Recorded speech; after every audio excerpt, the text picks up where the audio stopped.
Stock market में हमें काफी ज्यादा मूवमेंट देखने को मिल रहा है इन रीसेंट टाइम्स। कभी कभार निफ्टी 400-500 पॉइंट ऊपर चले जा रहा है इन अ मैटर ऑफ 1 और 2 डेज। उसके बाद क्या हो रहा है, अगले ही कुछ दिनों में उतना ही नीचे या मे बी और भी ज्यादा नीचे आने की कोशिश कर रहा है निफ्टी। फिर से हमें एक गैप अप देखने को मिलता है एंड बहुत ऊपर चले जाता है निफ्टी। सो एग्जैक्टली ये हो क्या रहा है एंड एग्जैक्टली मार्केट मूव कहां पर कर सकता है पॉसिबली, इसका टेक्निकल एनालिसिस आज हम निफ्टी और बैंक निफ्टी पे जरूर करेंगे। पर आगे बढ़ने के पहले as always please make sure to like the video and subscribe to our channel as well.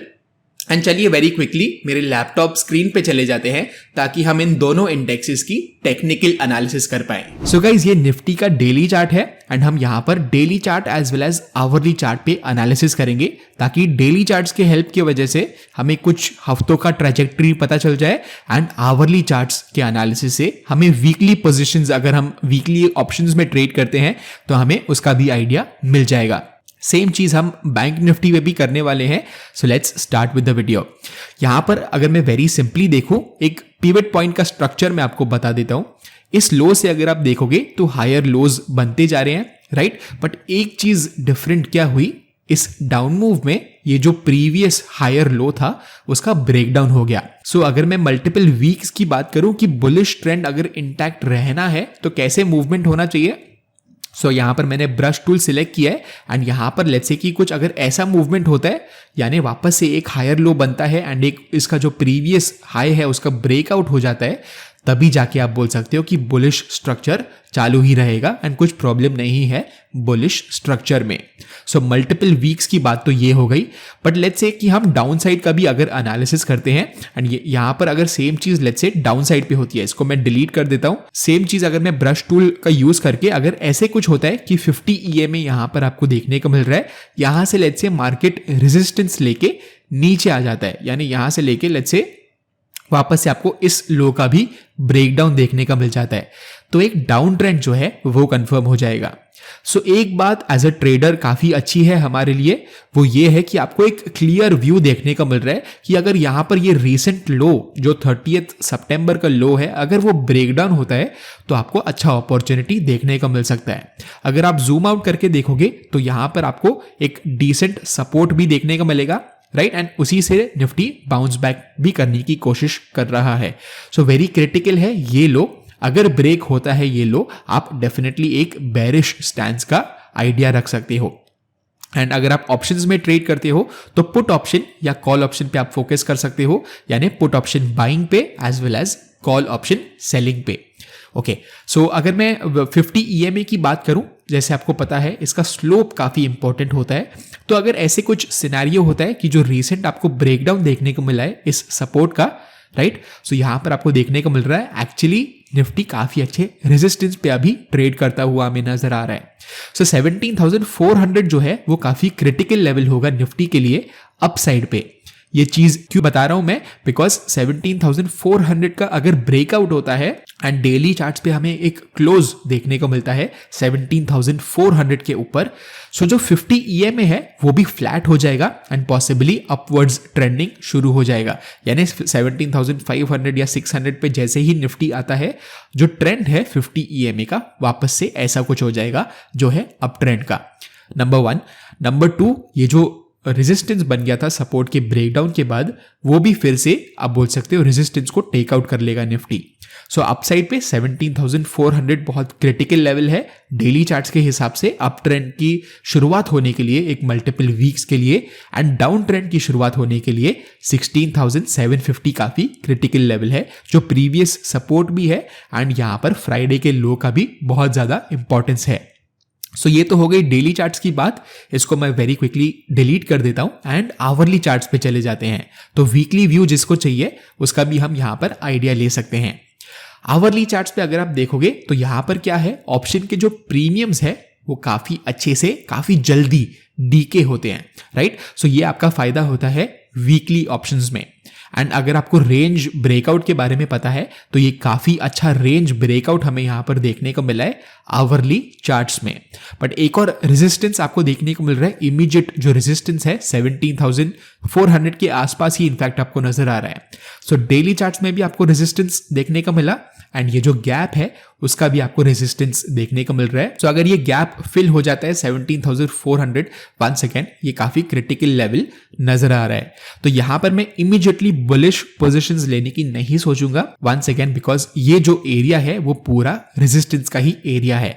तो भले ही जो रेंज ब्रेकआउट हुआ है बट यहां पर मैं क्या करूंगा, मैं वेट करूंगा 17,400 के लिए।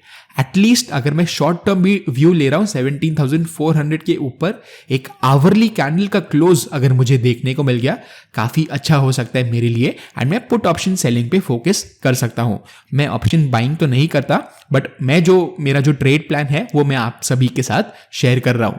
तो यहां पर मैं डेफिनेटली 17,400 के ब्रेक होते ही पुट ऑप्शन सेलिंग पे फोकस करूंगा। दूसरी चीज क्या हो सकती है कि ये रेंज ब्रेकआउट फेल हो गया एंड 17,400 आया ही नहीं एंड नीचे आ गया निफ्टी 16,750 को नीचे अगर निफ्टी ब्रेक करता है तो मैं कॉल ऑप्शन पे फोकस करूंगा, कॉल ऑप्शन को सेल करने के लिए, राइट। सो ये तो प्लान वेरी सिंपल हो गया निफ्टी का। ये जो ब्रॉड रेंज है इसको निफ्टी को खेलने दो, जितना टाइम चाहिए निफ्टी को उतना टाइम खेलने दो। एंड अगर आपको अभी भी ट्रेड्स लेने हैं तो आप क्या कर सकते हो, मे बी थोड़ा सा और आउट ऑफ द मनी जाके आप एक स्ट्रैंगल सेल कर सकते हो जब तक आपको रेंज का ब्रेकआउट नहीं देखने को मिल रहा है, राइट। सो स्ट्रैंगल क्या होता है, ऊपर के साइड का रेजिस्टेंस के ऊपर के साइड का आप कॉल सेल कर सकते हो एंड जो सपोर्ट है उसके नीचे का आप पुट ऑप्शन सेल कर सकते हो जब तक रेंज ब्रेकआउट नहीं हो रहा है। So completely upon you. मैंने आपको एक नॉन डायरेक्शनल ट्रेड भी बताया, पॉसिबली क्या हो सकता है, एंड एक डायरेक्शनल ट्रेड भी बताया, राइट।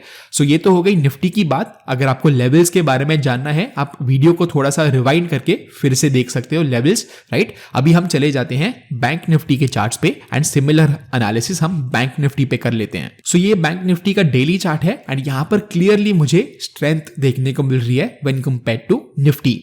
फर्स्ट ऑफ ऑल आपको देखने को मिल रहा है जो प्रीवियस सपोर्ट था निफ्टी का, निफ्टी वहीं पर आसपास उसी लेवल के आसपास ट्रेड कर रहा था, राइट। बट यहां पर बैंक निफ्टी काफी अच्छे से ऊपर ट्रेड कर रहा है उसके। बट एक वापस से जो पिवट पॉइंट की हमने बात की थी निफ्टी में, जैसे आपको ब्रेकडाउन देखने को मिला था सेम चीज यहां पर भी हुई है। ये जो हायर लो था इस पॉइंट तक आपको देखने को मिल रहा है, इस डाउनफॉल में यहां पर एक क्लोजिंग देखने को मिल गई इस सपोर्ट के नीचे। सो वंस अगेन अगर मल्टीपल वीक्स का मैं व्यू लेना चाहूं एंड मल्टीपल वीक्स के लिए मुझे बुलिश रहना है, may be monthly put option sell करना है या कॉल ऑप्शन बाय करना है या जो भी स्ट्रैटेजी मुझे अपनानी है, तो मैं कंफर्टेबल कभी रहूंगा उसके साथ जब भी मैं लेट्स से यहां पर ब्रश टूल फिर से सिलेक्ट करता हूं, वापस से लेट्स से थोड़ा सा अप मूव आके एक डाउन मूव आता है, एक हायर लो बनता है एंड फिर से एक हायर हाई बनता है। तो ऐसे सिचुएशन में मैं क्या करूंगा, ये जो रीसेंट लो बनेगा ये हायर लो बनने के बाद उसी का मैं पुट ऑप्शन या मे बी अगर मुझे कंजर्वेटिव रहना है तो थोड़ा सा और भी दूर इसका पुट ऑप्शन मैं सेल करने की कोशिश करूंगा। मंथली पुट ऑप्शन की यहां पर मैं बात कर रहा हूं, राइट। सो मल्टीपल वीक्स का व्यू हमारा हो गया वेरी सिंपली। एंड जो बैंक निफ्टी है वो डेफिनेटली निफ्टी से बेटर लग रहा है, बुलिश लग रहा है। तो बुलिश ट्रेड्स के लिए वेरी सिंपली बैंक निफ्टी को मैं चूज कर सकता हूं, बेरिश ट्रेड्स के लिए निफ्टी को चूज कर सकता हूं। बट ऐसा कोई जरूरी नहीं है, अगर आप सिर्फ बैंक निफ्टी में भी ट्रेड करते हो तो भी आप बेरिश साइड पे ट्रेड कर सकते हो। मैं सिर्फ रिलेटिव स्ट्रेंथ की बात कर रहा था, ठीक है। सो अगर ऐसे कुछ होता है कि डाउन साइड पे अभी बैंक निफ्टी चले जाता है एंड 37,350 के जो लेवल्स है यहां पर इस लो की मैं बात कर रहा हूं वंस अगेन 30 सितंबर की लो की, अगर ये फिर से ब्रेकडाउन होता है तो मैं definitely at least weekly call options पे फोकस कर सकता हूं सेलिंग के लिए, राइट। बिकॉज मेरा व्यू जो है वो बेरिश हो जाएगा। तो काफी सिंपल व्यू हम यहां पर भी रखेंगे। एक काम करते हैं, आवरली चार्ट्स पे चले जाते हैं। सो आवरली चार्ट्स में मुझे क्या नजर आ रहा है, 50 EMA फिलहाल फ्लैट हो गया है, यानी कुछ खास ट्रेंड हमें 50 EMA में नहीं दिख रहा है। बट एक चीज हुई है कि हायर लो बना है एंड एक हायर हाई भी बना है।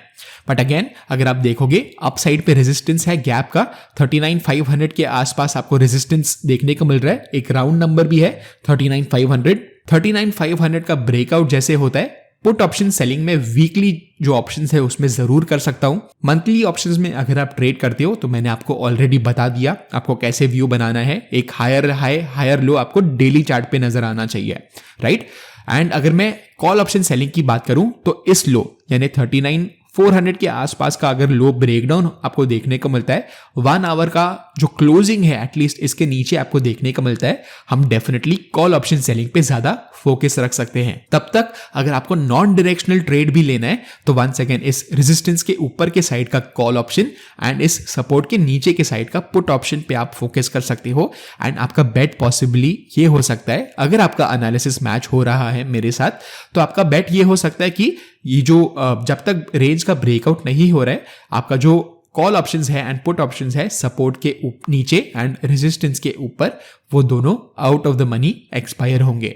जैसे ही रेंज ब्रेकआउट हो गया हम डायरेक्शनल प्ले कर सकते हैं। सो होपफुली यहां पर आपको आइडिया मिल गया होगा कि क्या ट्रैजेक्टरी निफ्टी और बैंक निफ्टी की हो सकती है in the coming few days. अगर आपको वीडियो अच्छा लगा एंड ऐसे और टेक्निकल एनालिसिस के वीडियोस अगर आपको चाहिए, please make sure to like the video and subscribe to the channel as well.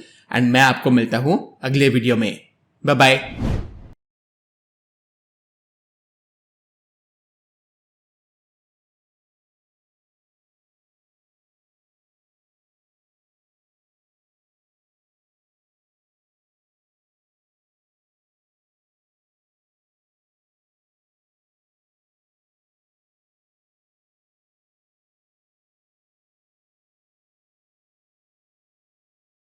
Investment in securities market are subject to market risks. Read all the related documents carefully before investing. Please read the risk disclosure documents carefully before investing in equity shares, derivatives, mutual fund, and or other instruments traded on the stock exchanges.